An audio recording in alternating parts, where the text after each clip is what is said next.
আসসালামু আলাইকুম ওয়া রাহমাতুল্লাহি ওয়া বারাকাতুহু। প্রিয় আমার দিন দরদি প্রত্যেক ছোট বড় ভাই বোনেরা, কাছে এবং দূরে, দেশ এবং বিদেশ থেকে আপনারা যেখান থেকে দেখছেন, ইসলামিক শিক্ষা চ্যানেলের পক্ষ থেকে মোবারকবাদ। দর্শক, আজ আমি আপনাদেরকে সূরাতুল কারিয়া সুন্দর সুষ্ঠুভাবে মধুর সুরে আপনাদেরকে তিলাওয়াত শিখিয়ে দিব। দর্শক, আমরা প্রায় নামাজের মধ্যে বিশেষ করে এই ছোট্ট সূরাগুলো দিয়ে নামাজ পড়ে থাকি। তো আমাদের সূরাগুলো প্রায় সহিহ এবং শুদ্ধ অনেকের হয় না। তো আজ আপনাদেরকে আমি সহিহ এবং শুদ্ধভাবে এই সূরাটি শিখিয়ে দিব, সূরাতুল কারিয়া। তো নামাজের মধ্যে আপনারা পড়তে পারবেন আর আপনাদের নামাজ সহিহ এবং শুদ্ধভাবে হয়ে যাবে ইনশাআল্লাহ। তো ভিডিওটি সম্পূর্ণ আপনি মনোযোগ সহকারে দেখবেন আর আমার সঙ্গে টুট নেড়ে মনে মনে আপনারা পড়বেন। অল্প দিনে আপনারও সহিহ এবং শুদ্ধভাবে হয়ে যাবে ইনশাআল্লাহ। এই ভিডিওটি আপনার অতি উপকারে আসবে ইনশাআল্লাহ। তো চলুন কথা না বাড়িয়ে ভিডিও শুরু করা যাক। আউযু বিল্লাহি মিনাশ শাইতানির রাজীম। বিসমিল্লাহির রহমানির রহিম। আল কারিআতু মাল কারিআহ।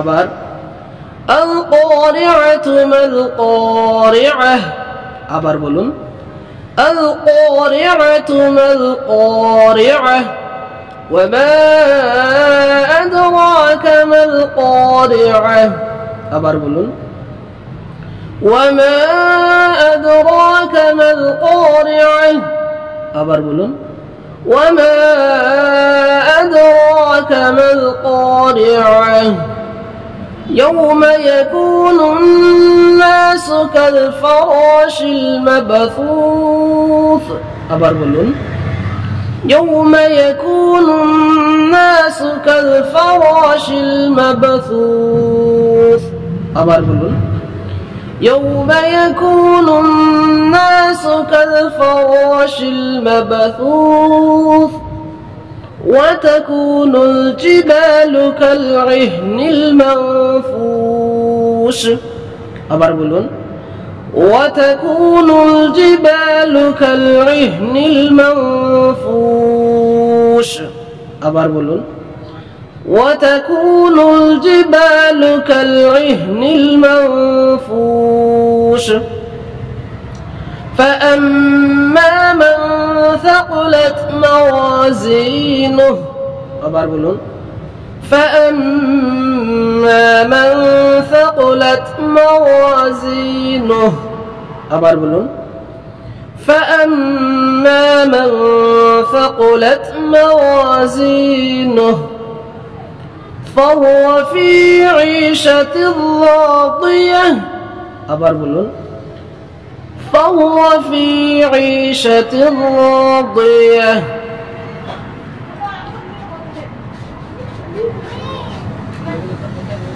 وأما من خفت موازينه আবার বলুন وأما من خفت موازينه আবার বলুন وأما من خفت موازينه فأمه هاوية আবার বলুন فأمه هاوية আবার বলুন فأمه هاوية وما أدراك ما هي আবার وما أدراك ما هي نار حامية আবার বলুন نار